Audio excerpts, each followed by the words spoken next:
नमो तस्स भगवतो अरहतो सम्मा संबुद्दस्स।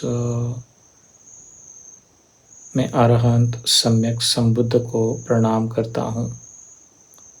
10 दिशाओं में स्थित समस्त बुद्धों एवं सभी महान बोधिसत्वों को मैं अपने काया, चित्त और वाणी से प्रणाम करता हूँ।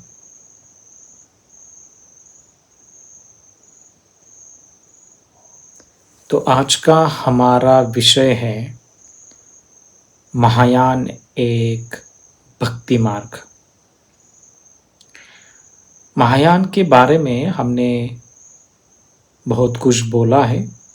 चाहे तो आप सभी उस लिस्ट में जाकर आप वीडियो देख सकते हो। आज हम बात करने वाले हैं, कई लोगों के मन में अलग अलग प्रकार के प्रश्न हैं।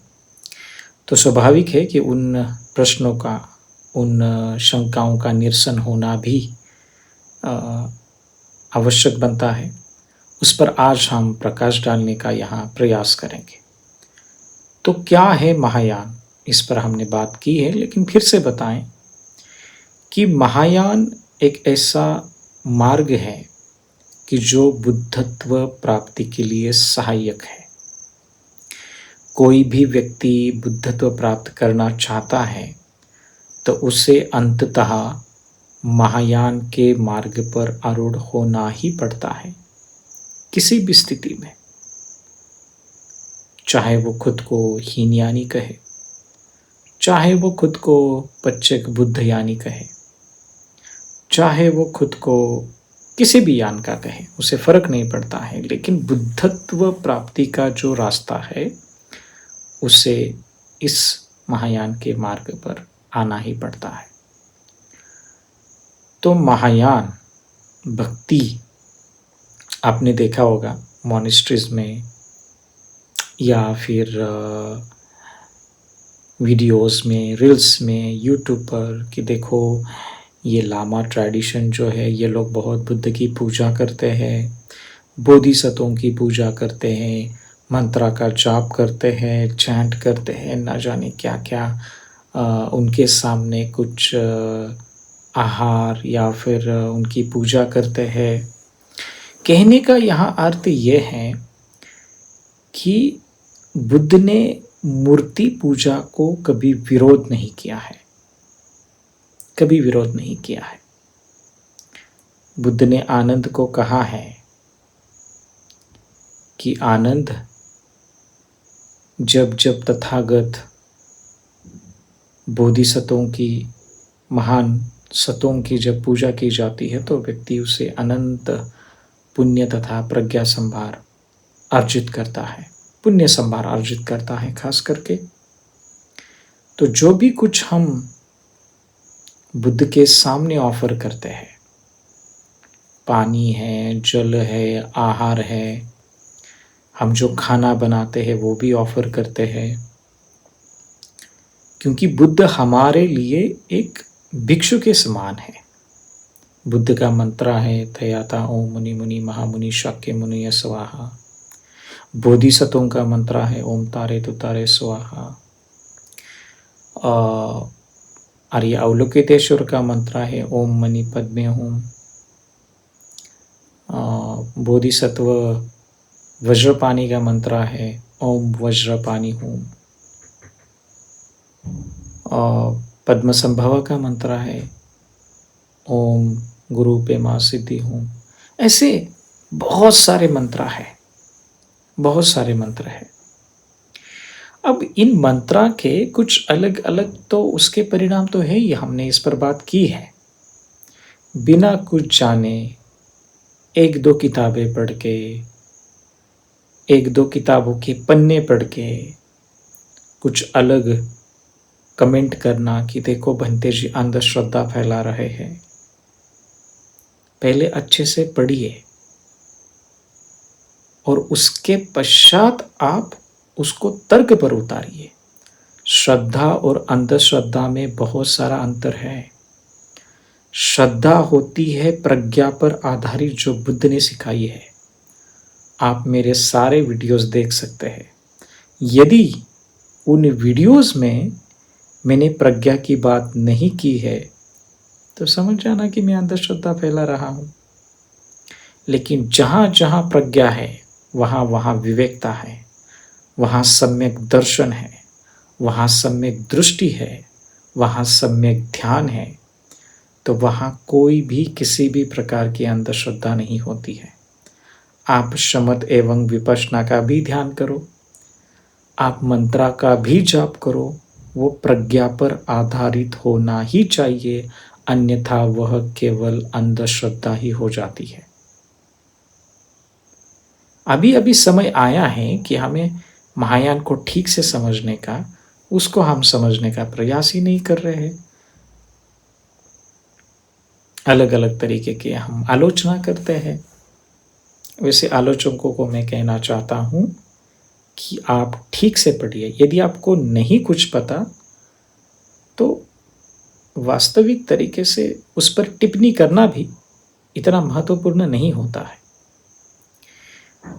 तो महायान जो मार्ग है वो भक्ति का है, लेकिन उस भक्ति में विवेकता है, उस भक्ति में प्रज्ञा है। जब हम बुद्ध को जल, आहार, धूप, उनको स्नान कराना, ये सारी चीज़ें हम जब करते हैं तो उसमें हमारा पुण्य संभार बढ़ता है। लोगों की श्रद्धा, कितनी श्रद्धा है,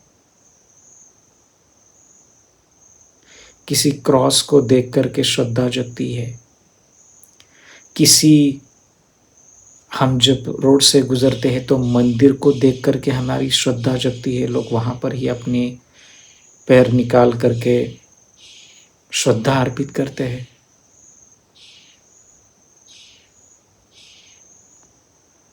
जब हम किसी मस्जिद से गुजरते हैं तो श्रद्धा अर्पित करते हैं, कुछ ना कुछ भाव आता ही है। तो जब हम विहार से गुजर रहे हैं बौद्धों के लिए, बुद्ध के प्रति श्रद्धा क्यों नहीं है? और है भी तो इतने ही, बुद्ध को तटस्थ रूप से क्यों देख रहे हैं आप? ये भी तो एक प्रश्न है। जब हम बौद्धों के देशों में जाते हैं तब हमें ही अपनी शर्म आने लगती है, खास करके भारतीय बौद्धों को, कि जब वो बाहर जाते तो पता चलता है अरे ये सही में हमारा ही धर्म है या दूसरों का है या इन लोगों का है। क्यों आता है ऐसा? श्रद्धा नहीं है, कर भी रहे तो बहुत छोटी है। और वो ऐसे ही लोग हैं कि जिनके घर में भगवान बुद्ध, बाबा साहब के फोटो होते हैं, अंदर में कुछ अलग ही चलता है किचन में उनका। तो समझना चाहिए किस पर टिप्पणी कर रहे हैं, किस बौद्धिक स्तर पर ये ठीक होगा।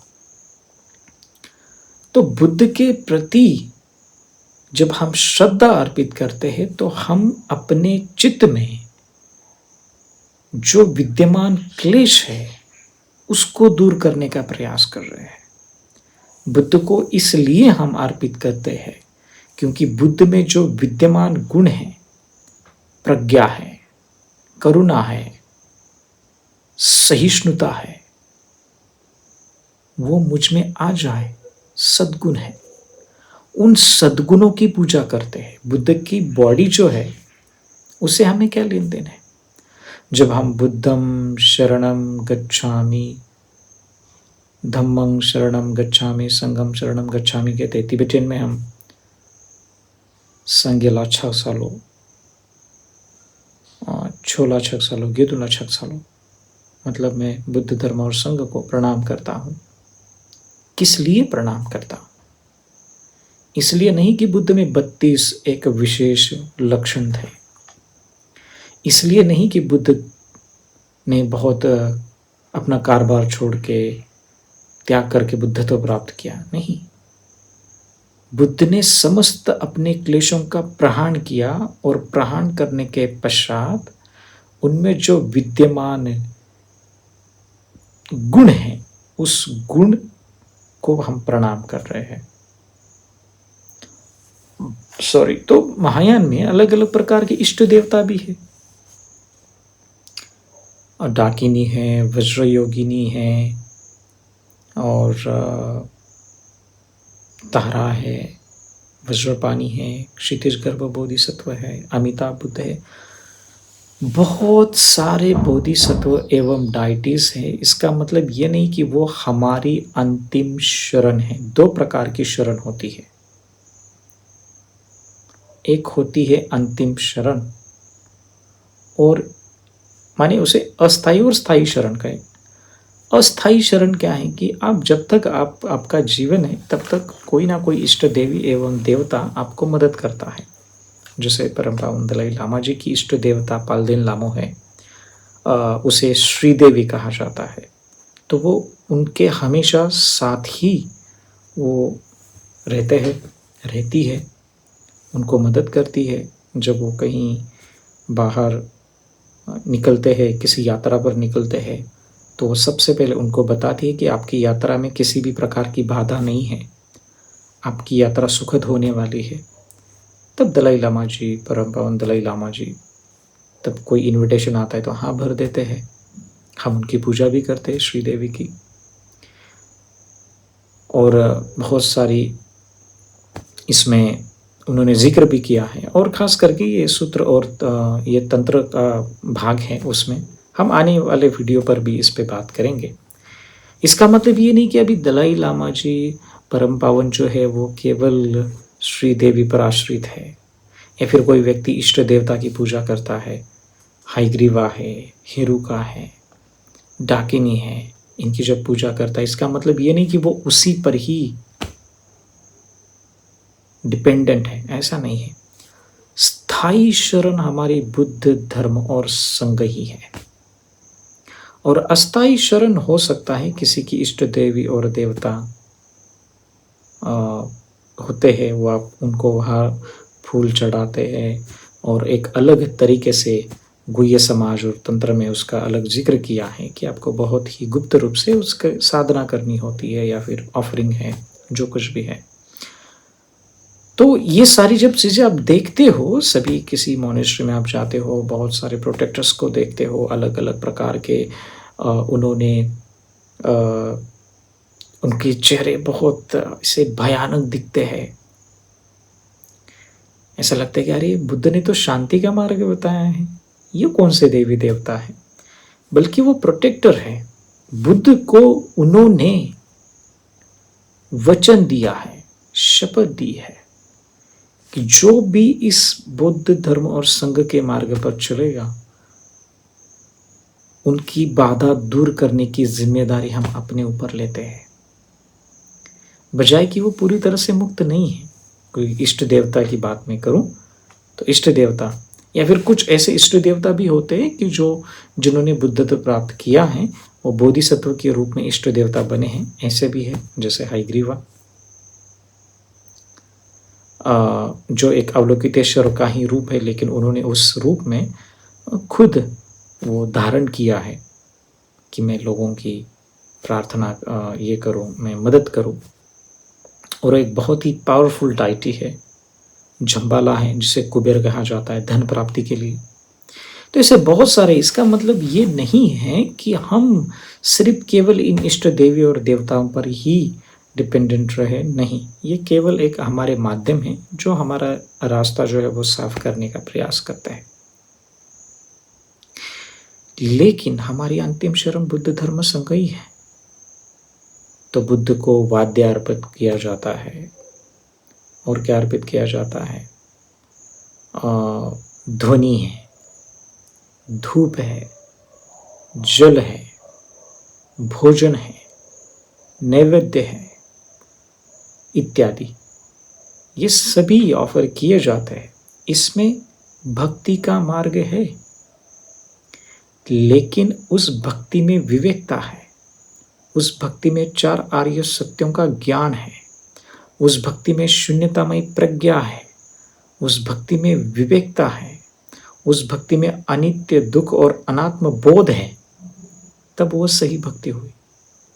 इसी के आधार पर तो हम भक्ति या फिर पूजा करते हैं, मंत्रा भी जाप करते हैं, तो सभी प्राणियों के कल्याण के लिए करते हैं। तो इस प्रकार से समझे, महायान में जिस प्रकार से आपको लगता है कि अरे ये तो केवल भक्ति का मार्ग है, यहाँ पर तो कुछ होता नहीं है, ये लोग केवल डमरू, ऐसे डमरू होता है, हम ऑफर करते हैं डमरू है, एक बड़ी ऐसे फ्लूट होती है जो ऑफर की जाती है पूजा के दौरान।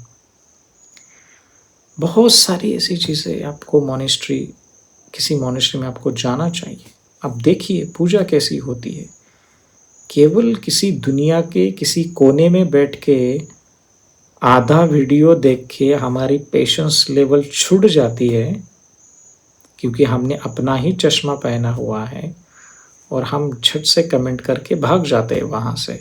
ये कितना अकुशल कर्म है, ये कितना हानिकारक है स्वयं के लिए भी, दूसरों के लिए भी। तो ठीक से समझें, इसलिए तो मैं ईमेल देता हूँ, आप ईमेल पर संपर्क करें, शंका का निरसन वहाँ हो जाएगा आपका, आपको किसी विषय पर बात करनी है तो। लेकिन महायान को तिब्बतन में थेपा चंपो कहा गया। थेपा चंपो महायान है, वो बुद्धत्व प्राप्ति का यान है।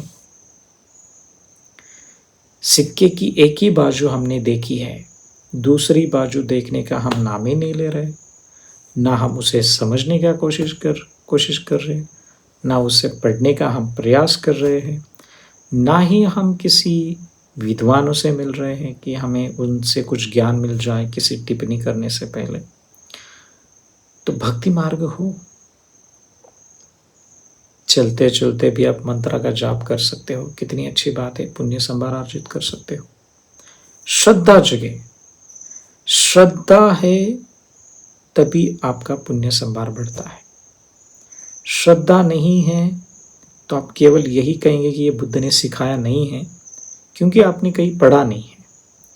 महायान का मार्ग जो है, बुद्ध ने आनंद को बताया था।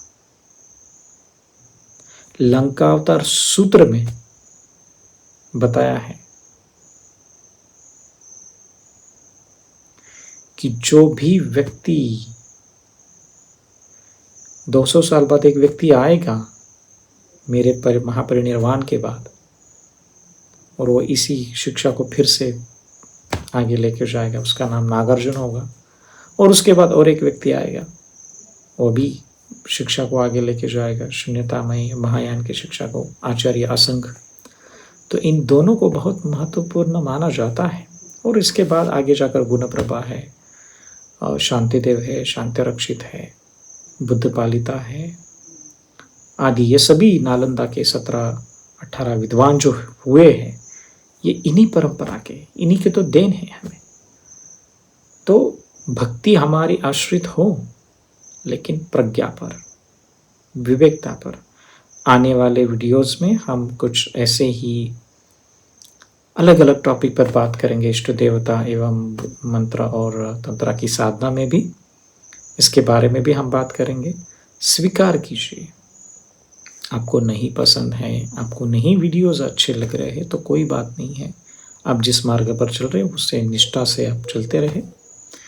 लेकिन आने वाले वीडियोस में आपको हो सकता है और महायान के बारे में आपको और रोचक जानकारी आपको मिले, और आपको आपकी श्रद्धा बढ़ाने भी आपकी सहायक है, यदि आप सही में बुद्धत्व प्राप्त करना चाहते हैं तो आप ऐसे ही वीडियो देखते रहिए। चाहे तो आपको वीडियो अच्छा लगे, इससे कुछ आपको नया सीखने को मिल रहा है तो वीडियोस आते रहेंगे, आप उसको सब्सक्राइब कर सकते हो चैनल को, नहीं तो आपकी मर्जी है। लेकिन हाँ, हमारा काम है अविद्या दूर करना, जितना हो सके उतना। तो साधना करते रहिए, जिस किसी मार्ग पर हो, महायान के मार्ग पर चल रहे हो, अरहतों के मार्ग पर चल रहे हो, प्रत्येक बुद्धत्व प्राप्त करने के मार्ग पर चल रहे हो, उसका अभ्यास करते रहे, निष्ठा से करते रहे, लगन से करते रहे। नमो बुद्धाय।